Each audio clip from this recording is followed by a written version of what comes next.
I don't sit here and come to you on a Tuesday morning as some kind of political savant. I just show up every day and we talk about the news happening in our city, in our communities, and in our country. But I do know this much. If I was trying to do this crazy thing called win elections, I know that I would not be and not want to be part of the party that is defending the worst illegal immigrants on the planet. I know I would not want to be the party that is trying to figure out why we should be keeping and how we should be keeping Salvadoran MS-13 gang members in America. I would think that would be a dumb political idea. But amazingly, I guess that is what one of our two political parties is interested in doing yesterday and today. I am stunned by it, but I guess I, in some ways, can't be. Good morning. Happy Tuesday. Glad you're here on KCMO Talk Radio. So if you didn't see these numbers, per a Trump administration official, there were 261 illegal aliens deported to El Salvador a couple of days ago. And this was the lead story yesterday that got everybody's attention and amazingly had the media in an uproar. 137 of them were deported via the Alien Enemies Act of 1798. 101 were Venezuelans removed via Title VIII. 21 were Salvadoran MS-13 gang members. And 2 were special cases from El Salvador. Some of the rap sheets for those involved who were removed include the following: kidnapping, sexual abuse of a child, robbery, aggravated assault on a police officer. That's just some on that list. You would think that no matter how you feel about the issue of immigration in this country, you would sit back and say to yourself, I don't want those people here. I don't want them here in Kansas City. I don't want them anywhere near our country. And we deserve to be protected by our government from these individuals. And if we can get rid of them, well, fantastic. That's great news. This is outstanding. Wow. Can't believe it. We're finally getting around to it. Let's go. Nah. No. Nope. Not one of our political parties. Instead, they have elected to go after this Aliens Enemy Act of 1798. I mean, don't get me wrong. I think that overall Trump is doing a very good job. But I will say that he has been gifted the timing of dealing with a Democratic Party that has shifted itself so far to the left, it is unrecognizable to Bill Clinton in his heyday. That's what's in part going on here. So these deportations, as I just noted in those numbers, many of them were deported using the Alien Enemies Act of 1798. And it was the first time it was used since World War II. Now, you would think that whatever the reason is, getting these people out of the country is going to be a political win and a safety win for America. Well, these deportations came over the weekend as a federal judge issued an order temporarily barring them. Now, I'm going to stop right there and ask you this. We spent 4 years with Joe Biden in the White House. Come on, man. And this guy was flying illegals all over the country on the taxpayer dime.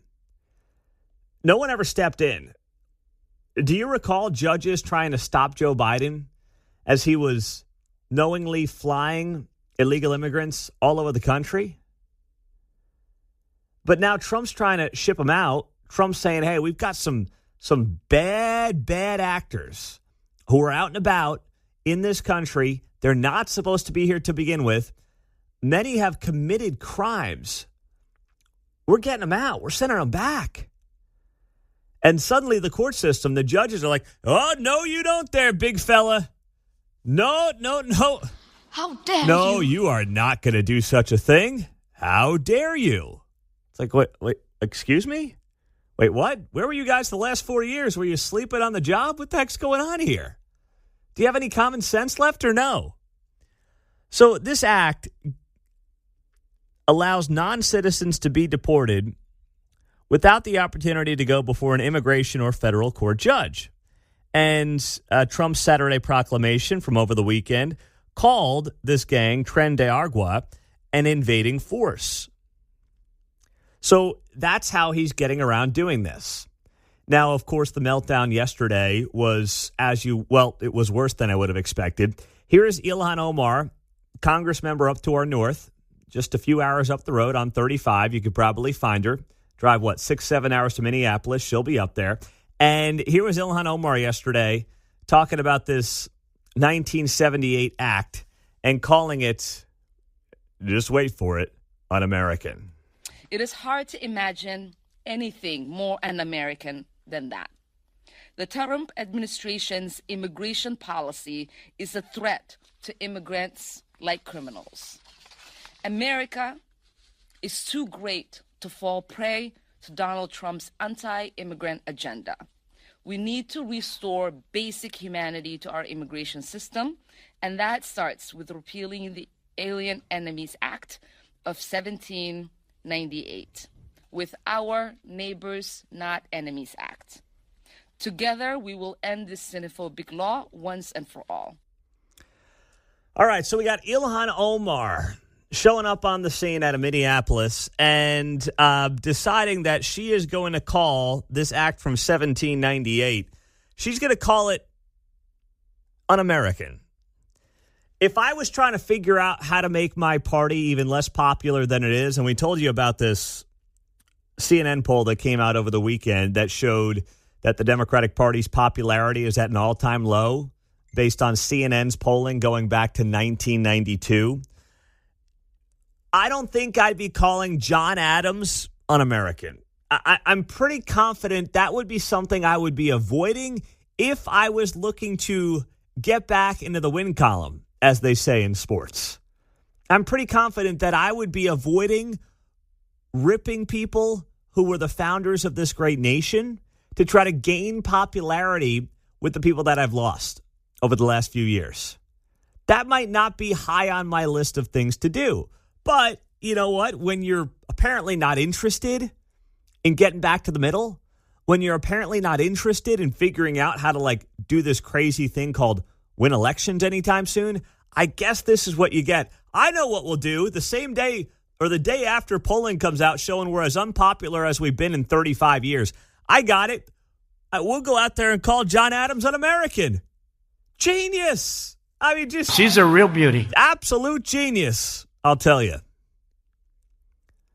So if you want to be supposedly a political party that represents half the American people, I'm not sure spending this week talking about John Adams being un-American, going out there and defending the rights of hardened criminals who are getting deported from the country, and going out there and also trying to find unelected judges to do your bidding over the duly elected president of the United States. I just might be skipping that one.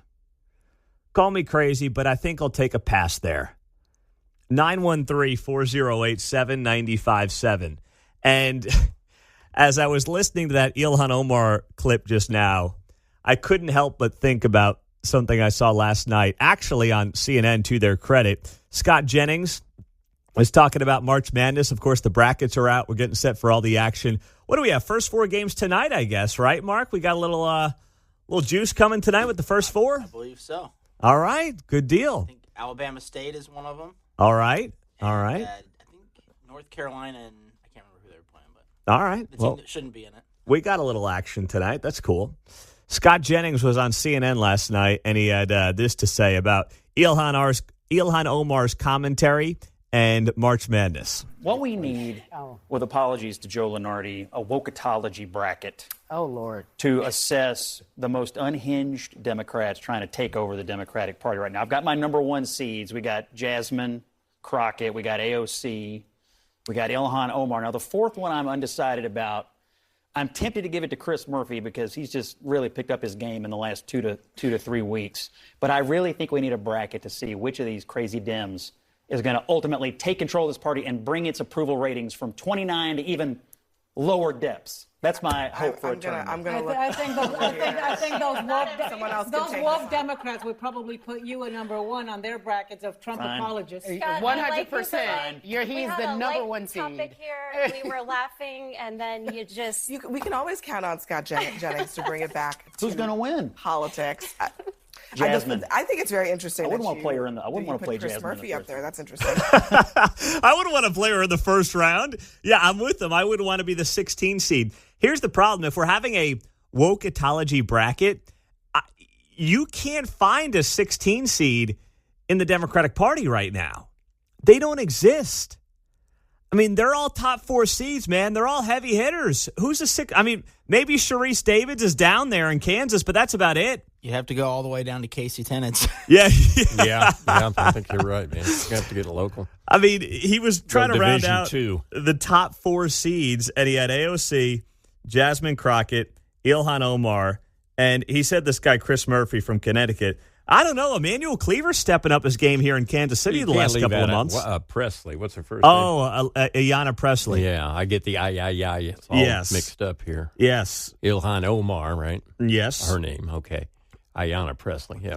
Well, we lost our friend over in St. Louis, Cori Bush. She's no longer in Congress, so she got the boot. She can't be in there. But, hey, Cleaver's been stepping up his game the last couple of months, so I don't know. He may be working his way into at least a 3 seed. You mustard moo. I don't know. I'm just trying to think of other people that might fit the billing these days. But that's a heavy hitters list of 1 seeds for the wokeatology put together by Scott Jennings. AOC in New York, Jasmine Crockett in Dallas, and Ilhan Omar up in Minneapolis, who did a press conference yesterday insisting that it is un-American what John Adams signed into law in 1798. Our founding fathers were all foreigners. Discuss, right? Yeah. Yes. That's the kind of nonsense they'll try to pull on you here. I do like that he had the regions covered too. Midwest with Minnesota, down south with Texas, east. AOC.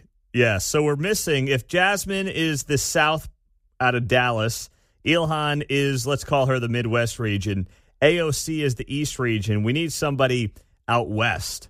We could find somebody in California. Oh, yeah, that's not hard to do. You're right. Dime a dozen out there finding some wacko. Gavin's scrambling, though. He's going the other way. Well, I know. It can't be Newsom. Well, it's got to be Maxine Waters. That's who your number one out west is. Crazy Aunt Maxine. Well, we've got first and second runners up in this contest. Well, you're right. Pelosi's like, hey, don't short me here. In case the winner can't fulfill their duties and obligations, the first runner-up will step in. The West is a loaded region. It's like you get Pelosi, you get Maxine Waters. Schiff. Yeah. What's it, Nadler, Schiff? Yeah, you're right.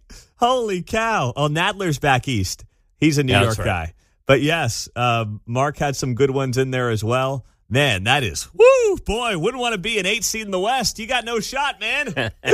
Oh, my gosh. Good morning. It is great to be here on a Tuesday. It is going to be almost 80 degrees, and then we got blizzard-like conditions tomorrow for you. So be sure to stay tuned to the weather as it will change rapidly across Kansas City. 913-408-7957. I want to share with you actually a great piece on a really important topic in the Kansas City Star that dropped late last night. We're going to talk about it throughout the morning, and I'll tell you what that is coming up next. I give credit where it's due to good journalism, and when the Kansas City Star does it, and I know it might be a surprise, I still give them credit. Talk about a bombshell. I know. It is what it is, though. They wrote this piece yesterday that is about one of the most important issues that we're facing, not just in Kansas City, but around the country. And it's on the cost of housing, specifically home ownership, which was always a gateway to the American dream. The headline is, What It's Like to Buy a Home in KC. As out-of-state investors buy up property, locals struggle. They go on to note here how large corporations buying single-family homes have contributed to rising prices, creating intense competition for residents and home buyers. And you are seeing this happen with the price of Kansas City homes up 47% over the last few years alone. It's unsustainable. And while my friends at, free market places like the Show Me Institute will disagree with me on this, and I like to consider myself a free market person, there are certain things that I don't know how you get around the free market without solving the problem. And this is one of those. And one thing that is being proposed in Missouri, in particular, by Senator Joe Nicola out of Grain Valley. And I like this a lot. Joe's going to be on the show at 7 o'clock this morning because I think he's on to something here. He's got a bill right now in Jeff City that would basically say if you have assets of $50 million, you would be banned as a company from buying up residential property. Now, I understand it's a gray area because if you're someone who is really wealthy and you're just trying to buy like land or a home, well, where do you draw that fine line? And I will ask him about that. But generally speaking, I think this is the right track for Missouri, and I would love to see Kansas try to duplicate something like this because it's completely out of control when you've got young couples who are just trying to start their lives, looking for a home to raise their child and maybe future children. And they're competing with some hedge fund out of New York or Atlanta or wherever to buy a home. That's insane. And in a perfect world, sure, maybe the free market would take care of it because home builders would just keep buying up homes, theoretically, right? If the investors at the institutional level wanted to buy up houses and the home builders could keep making money by building more homes, well, that's a perfect world. The problem is the home building market's not exactly going bonkers right now. Rates are high, goods cost a lot of money, and labor costs a lot of money. So you end up in this situation then where people are saying to themselves, I'm getting squeezed, the inventory is not there like I need it to be, and I got to compete with an institutional bank on a home? It's insane. It's absolutely insane. Property getting scarce, too. Going to drive up the price. Now we're building upward instead of outward. That's exactly right. So it is a major problem. And Joe Nicola will join us at 7 o'clock to address his plans for it on the Missouri side. 913-408-7957. We were joking about Cleaver earlier, but he won't stop, baby. He's on fire. He's an absolute fire. We'll tell you how and why coming up next. I'll tell you what, Cleaver's not paying his staff enough. He's not. The Kansas City congressman, I mean, they are working harder than they've worked in a long time. I didn't see this kind of activity from Emmanuel Cleaver. I kind of forgot he was in Congress during most of Joe Biden's 4 years in office. Now he's back here doing rallies over the weekend in front of the IRS building. We've got him very active on social media. He's given us something, multiple things, every single day to dig in on. By the way, happy Tuesday. Glad you're here on KCMO. Don't forget it's Tirade Tuesday coming up at 8:30, 2 hours away. Start gearing up for those tirades and thinking about those for later this morning. So Manuel Cleaver shares an article from Axios that was headlined, "Who Loses If Social Security Breaks?" And, of course, they're going after Doge. Well, who wants to tell him that Social Security is projected to be insolvent in just a few years from now if nothing is done? Does anybody want to let him know that? Or is his grandiose plan to just keep printing money and devaluing the dollar in the name of propping up American citizens? Heck, even non-citizens, some whom have Social Security numbers, but I'll leave that to the side for now. So the article that Cleaver shared here goes on to note that Doge is taking a wrecking ball to the Social Security Administration, the agency responsible for overseeing retirement and disability benefits for 73 million Americans. The cuts underway could wind up breaking critical parts of a system that millions of the nation's most vulnerable citizens rely on, including nearly 90% of Americans over the age of 65. Notice how they point out that this is all just fear-mongering. Could wind up breaking critical parts of a system. Not will, not here's why it will happen, just that it could. So Emmanuel Cleaver shares this article, which I'll get more to here in a second, and he writes, Co-President Musk. That's how he starts off the post. Got him. Yeah, haven't heard of that one before. Such a nice man. Co-President Musk said last week that Social Security and the critical services provided by the Social Security Administration were on the chopping block, putting the benefits of America's seniors at risk. House Democrats will fight these cuts with everything we have. Well, as Caroline Leavitt, the White House press secretary, said in a statement to Axios, that is not what's going on here. They are looking to do one thing and one thing only, and that is cut out the waste, the fraud, and the abuse that may exist in the Social Security Administration, try to make it a cleaner operation. And as Caroline Leavitt said in a statement to Axios, any American receiving Social Security benefits will continue to receive them. The sole mission of DOGE is to identify waste, fraud, and abuse only. Now, at about 2 a.m. this morning, DOGE put up an update that says here, for the past 2 weeks, Social Security has begun a major cleanup of their records. Approximately 3.2 million number holders, all listed age 120 plus, have now been marked as deceased. More work still to be done. Now, that doesn't mean that checks were going out necessarily to somebody. I don't want to throw something out there that isn't proven or is not yet true, but according to DOGE, in a post that came down at 1:25 in the morning today, they have removed 3.2 million number holders who are all at least 120 years old. I don't know if I even want to live to 120. I think I'll pass on that. I don't know about you guys, but I think I'll skip the live till 120 thing. Seems like a long time. Yeah. John, you're only halfway there, buddy. A little more. Still got a half a life to go, pal. You're going to be 102 sitting right there. The Chiefs head coach hasn't even been born.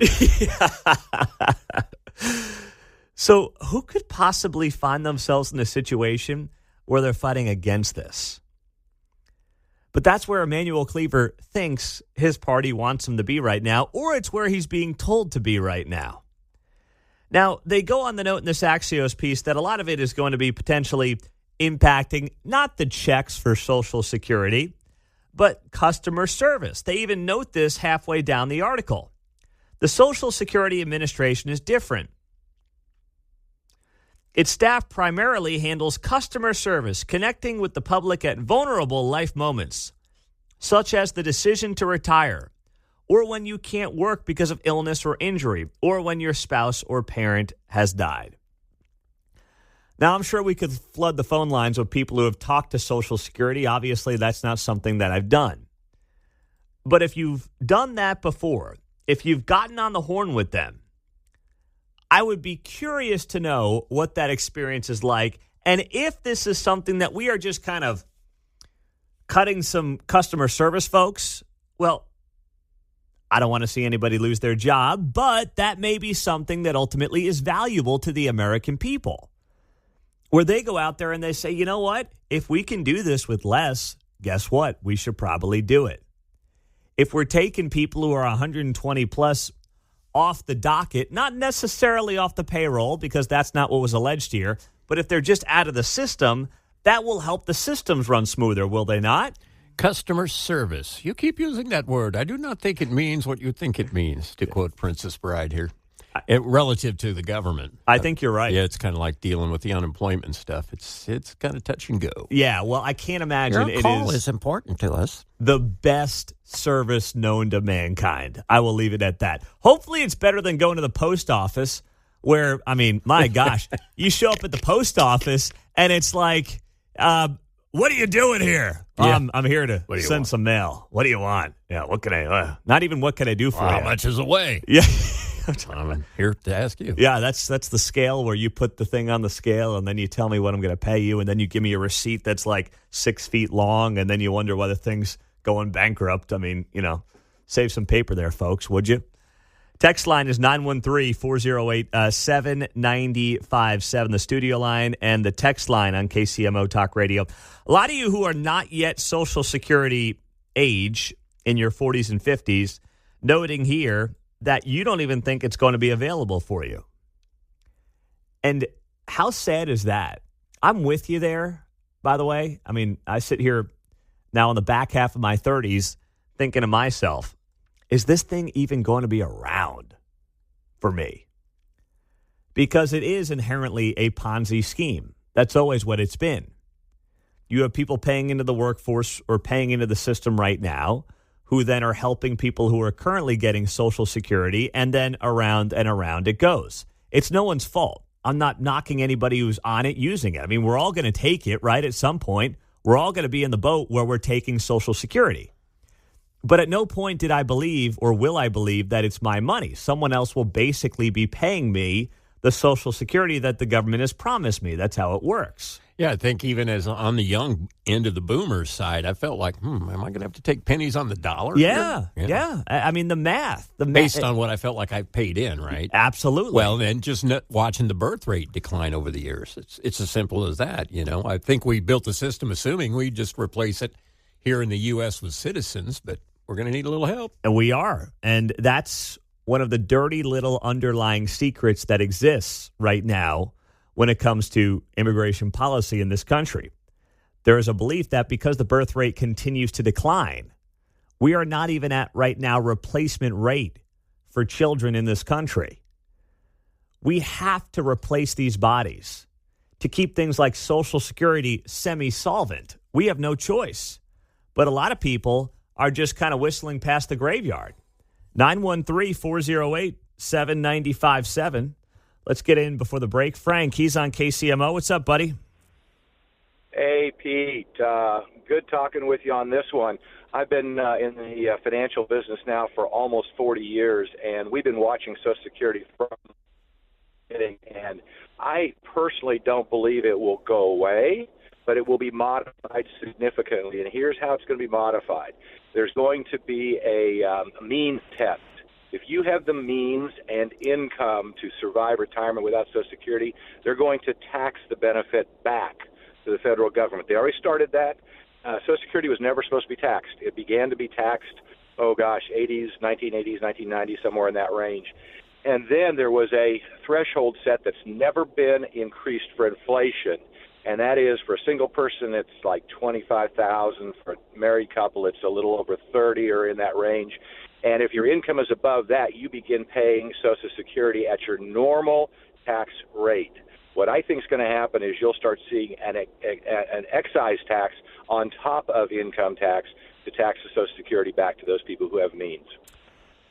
But you don't think there will be a day when if you have enough money, they will say you don't need Social Security? Because that also seems, even if you've got enough money, if you paid into the system, I don't know. I think a lot of people are going to get ticked off by that. You think that Social Security will be available for everybody.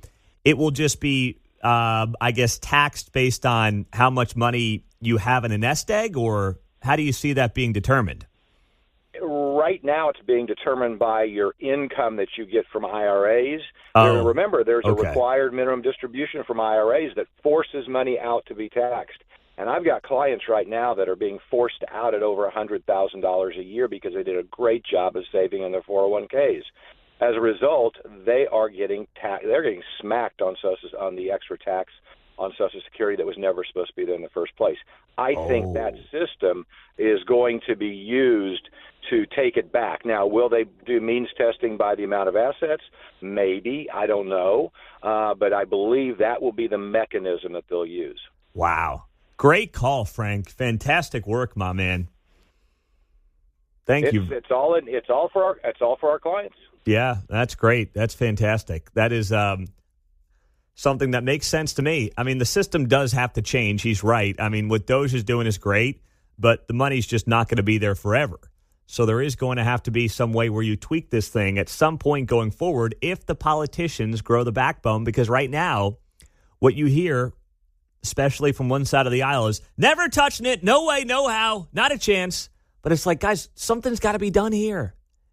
It's going to be insolvent before long. Well, nice job, Bill O'Reilly, who I saw on social media yesterday was at the White House in the Oval Office. So I got to reach out today, see if he can come on the show in the next couple of days.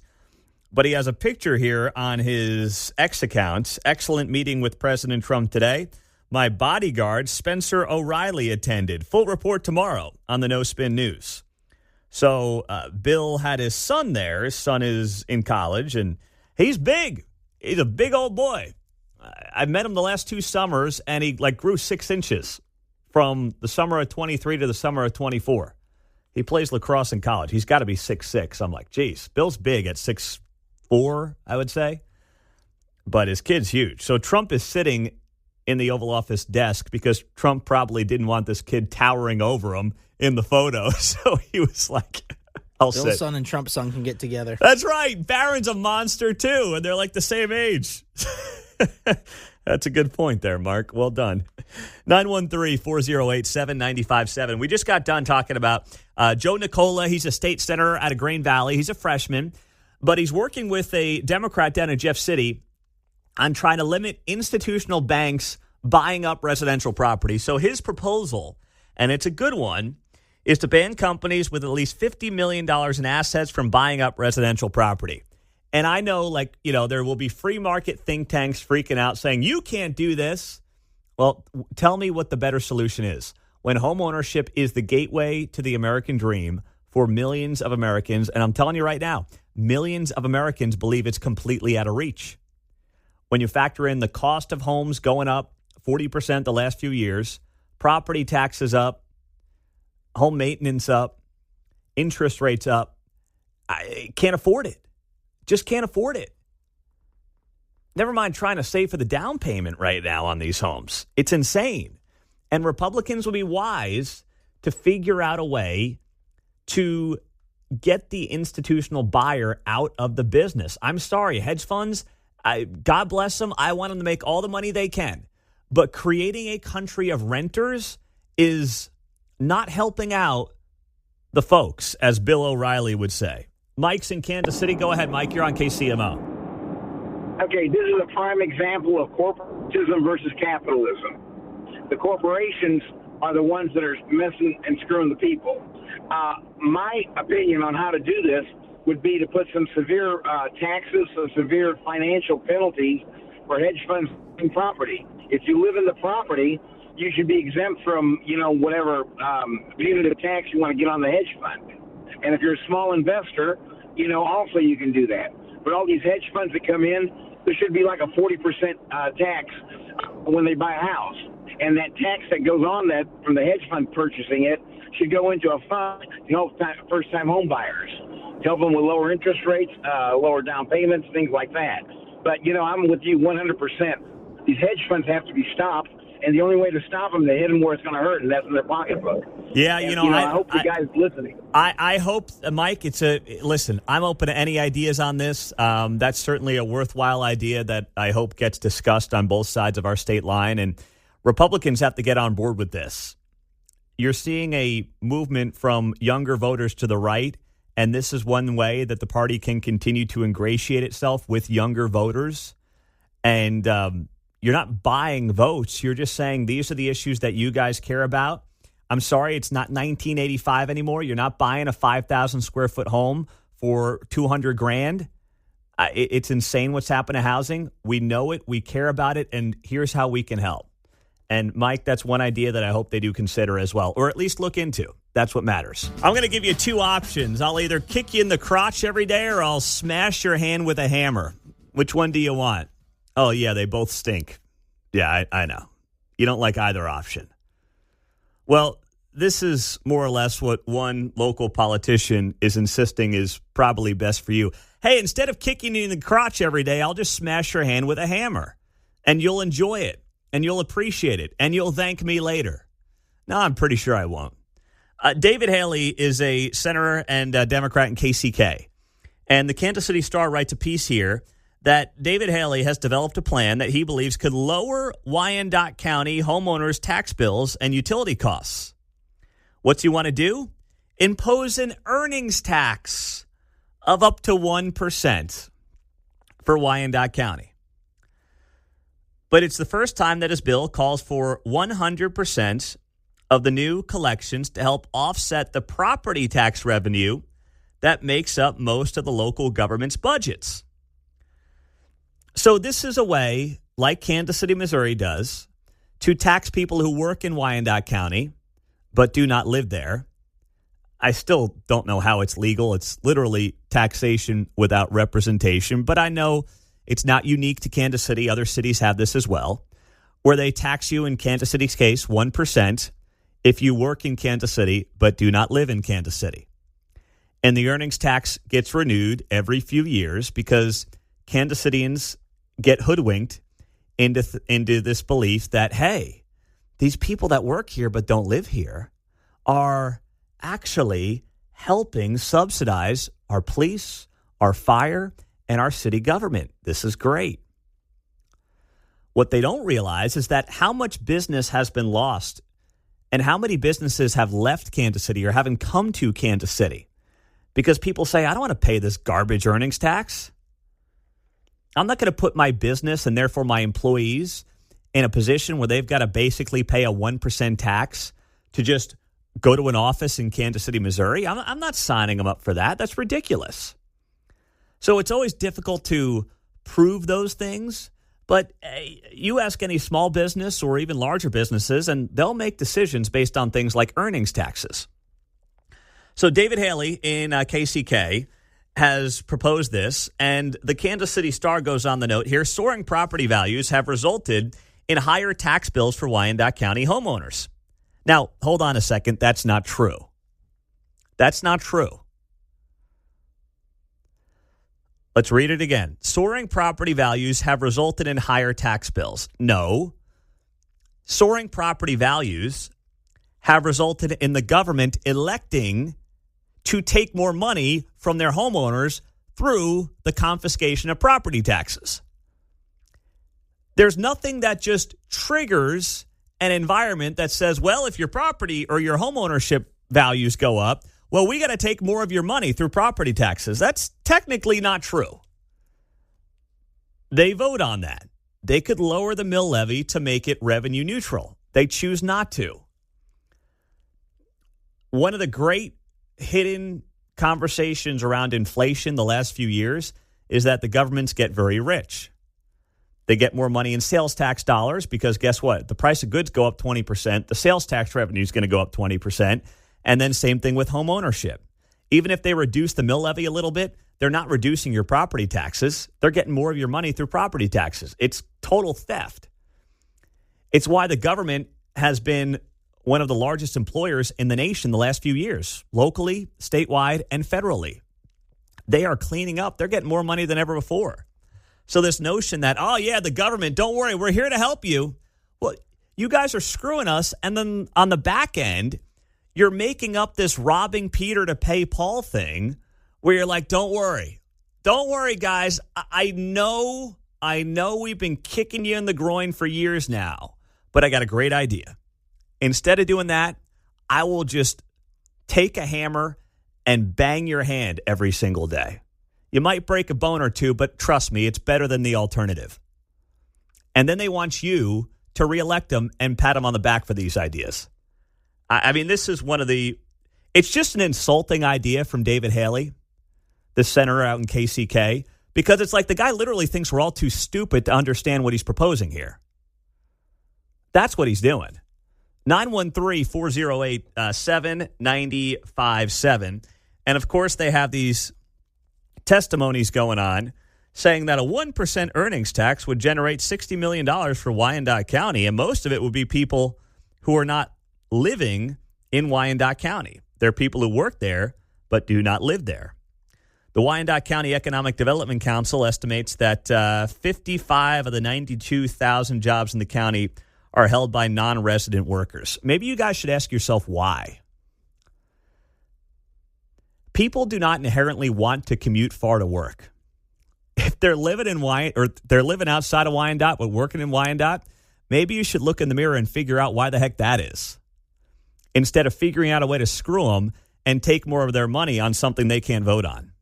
Mike's in Mission. He's on KCMO. Hey, Mike, good morning. Good morning. How are you doing? Doing well, man. What's happening? Well, I've listened to your first two guests, and was just listening to what you were saying, and you're absolutely right. All I heard out of your two guests were tax, ban, punish, find ways to move your dollars out of your pocket into the politicians' pockets, and we don't have really a recourse. I'll give you an example. When going back on the construction side, there are hardly any contractors that are out there that are building affordable housing, because the baseline, just to get a shovel in the ground, the average cost to do that is $93,000. And that's environmental, that is taxes, that's permits, that's everything.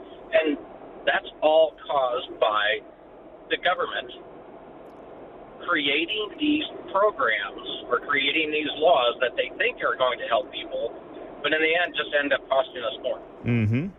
Absolutely. And we've had these conversations. You're right there. You're spot on, Mike, with people like Mayor Lucas has brought this up before, and we've had people confront him about it. I mean, not in a negative way, but at our Politics in the Pints events that we've done. And they're like, dude, you've got so much red tape in this town. I won't build here. You want affordable housing? Make it easier for me and cheaper for me to build housing.